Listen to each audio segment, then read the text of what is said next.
Bonjour à tous, il est énarque, conseiller d'État. Il a travaillé à la Banque Dexia avant de rejoindre le groupe Bouygues Telecom en 2011, dont il est aujourd'hui le directeur général adjoint.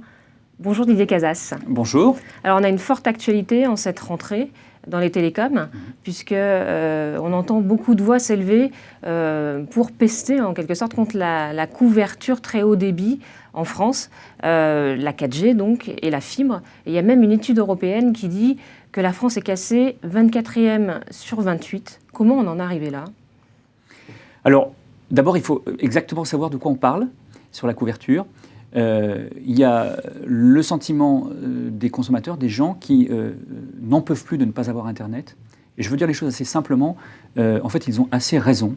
Il y a une impatience sur le territoire, dans certaines parties du territoire, sur le fait de pouvoir disposer des technologies et des meilleurs de la technologie le plus vite possible. Et quand on voit ce qu'est Internet aujourd'hui dans la vie de tous les jours, je comprends très bien, pour le dire simplement, qu'il y a une impatience numérique et que cette impatience tourne assez vite à la colère numérique. Aujourd'hui, ne pas avoir Internet chez soi, c'est souvent un élément important du sentiment de relégation qu'on perçoit dans le pays et qu'on voit se développer. Donc je comprends ça. Et la parole d'un opérateur ne peut pas être seulement de dire ne vous inquiétez pas, nous investissons, tout va bien se passer. Donc ça, c'est le premier point. Le deuxième point, sur l'étude européenne que vous mentionnez, il faut regarder simplement, sans être trop technique, de quoi on parle. On parle de ce qu'on appelle le très haut débit au sens réglementaire, c'est-à-dire sans rentrer trop dans le détail, d'un niveau de débit atteint par une technologie donnée à un point donné, à un moment donné sur le territoire. Or, il se trouve que la France a fait le choix de deux technologies, la 4G et la fibre, le FTTH, la fibre jusqu'à l'abonné. Ce sont deux technologies qui vont bien au-delà en termes de débit de ce qu'est le 30 mégabits seconde, qui est mesuré dans l'étude européenne, mais qui présente la caractéristique de nécessiter du temps pour les déploiements. Donc en clair, nous allons aller, quand le déploiement sera terminé, bien au-delà de ce qui est mesuré dans cette étude. Le seul sujet, c'est que ça prend un peu de temps. Lorsque nous serons arrivés... un très haut débit de meilleure qualité en France par rapport au reste de l'Europe, mais ça prendra plus de temps. Voilà, exactement. Donc, si vous voulez, on est pour l'instant sur une marche qui, effectivement, vu ce qui est mesuré, est en dessous, mais dès que la marche aura été franchie, et nous sommes franchement en bon chemin, j'espère que nous en parlerons, on sera très au-dessus. D'accord. Mais il y a quand même encore beaucoup de zones blanches en France, ces zones où le téléphone mobile n'est pas accessible. On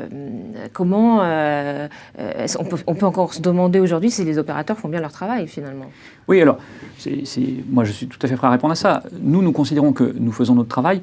Les opérateurs, tout confondus, en France aujourd'hui, investissent plus de 7 milliards d'euros dans les réseaux en général.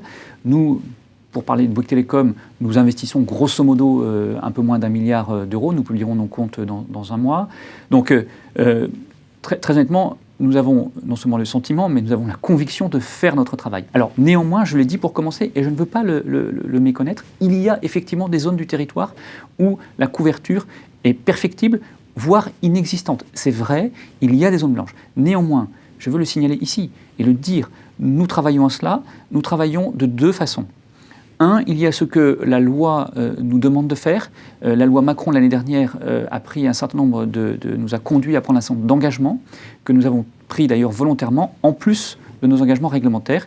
Nous déployons des sites. Nous serons à peu près fin 2018, début 2019, à environ, tous opérateurs confondus, environ 5000 sites dans les zones blanches sur tout le territoire. Donc nous déployons et nous consacrons au niveau de toute la profession environ 40 millions d'euros par an d'investissement sur les zones blanches. Et il y a ce que nous faisons chacun de notre côté en termes commerciaux. Et nous, Bouygues Telecom, nous avons une réponse particulière sur les zones les moins denses du territoire pour apporter la technologie, parce que ça, c'est notre métier. On a sorti la semaine dernière une offre qui s'appelle la 4G Box, qui permet à des clients qui n'ont pas Internet ou qui ont un Internet de très mauvaise qualité à leur domicile, parce que c'est sur une technologie qui est le cuivre, qui n'a plus de réelle perspective et qui, dans les zones peu denses, présente peu de débit. Nous leur offrons la possibilité, là où la 4G de Bouygues Telecom est présente et puissante, d'avoir un Internet très haut débit à leur domicile. Ça nous permet à nous de faire notre métier, Notre métier, c'est d'apporter la technologie partout, le plus loin possible dans les territoires. Et donc de réduire la fracture numérique. En quelque sorte, on voit que Bouygues est quand même assez actif sur ce point. Alors vous dites que vous investissez, vous dites pas tout à fait 1 milliard, je crois que c'est 800 millions d'euros très exactement, mais c'est beaucoup moins finalement en valeur absolue que tous les autres opérateurs. Finalement, Orange, Free et SFR investissent beaucoup plus que Bouygues Télécom. Est-ce qu'il n'y a pas un risque pour Bouygues Télécom d'être sorti du marché en quelque sorte à terme? Alors, vous savez, Fabienne Schmitt, moi, je ne vis pas au pays des légendes. Alors, il y a une légende qui est très tenace, je vois bien, qui consiste à expliquer que Bouygues Télécom n'investirait pas assez et que, il ne ferait pas son métier et que, il n'aurait pas d'avenir. Donc, moi, je vis sur des choses assez simples. Regardons les choses en face. Comment mesure-t-on l'effort d'investissement d'une entreprise? Non pas en valeur absolue, mais en rapport à son chiffre d'affaires. Parce que si vous allez par là, Orange, qui est celui qui investit le plus en France, il investit quand même beaucoup moins que AT&T, le premier opérateur américain. Bon, ça n'a juste pas de sens de dire que Orange n'investit pas. Bon, il faut replacer les choses dans leur contexte. Dans le contexte aujourd'hui, Bouygues Télécom investit, je vous dis, plus ou moins 1 milliard, puisque nous allons publier nos comptes et on aura un certain nombre d'annonces à ce moment-là, je ne peux pas en dire plus aujourd'hui, ça sera dans un mois. Nous investissons très significativement dans les réseaux et en pourcentage de notre chiffre d'affaires, nous investissons à peu près la même chose, la même proportion de la richesse que nous créons, la même chose que nos concurrents. Donc il y a un peu moins en pourcentage de chiffre d'affaires quand même. Vous êtes numéro 3 sur 4. Non, parce que les choses doivent être regardées, si vous me permettez, en dynamique. Et là encore, je me permets de vous renvoyer à ce que nous annoncerons dans un mois. Vous verrez que nous n'investissons pas moins que nos concurrents. D'accord. Alors, parmi les questions qui se posent aujourd'hui aussi autour de Bouygues Télécom, c'est l'hypothèse d'un mariage avec Orange. Vous avez fait des discussions avec l'opérateur historique l'année dernière à cette époque. Finalement, elles n'ont pas abouti. Est-ce qu'elles pourraient revenir sur la table cette année ? Écoutez, je crois que là-dessus, tout le monde s'est à peu près exprimé. Notre actionnaire aussi, parce que c'est notre actionnaire qui s'exprime sur ces sujets. Ce n'est pas Bouygues Télécom que je représente ici. Et je crois que désormais, on s'inscrit dans un marché qui est à 4 opérateurs. Nous vivons très bien dans ce marché. Nous sommes organisés pour y vivre durablement. Et les choses sont ainsi. D'accord.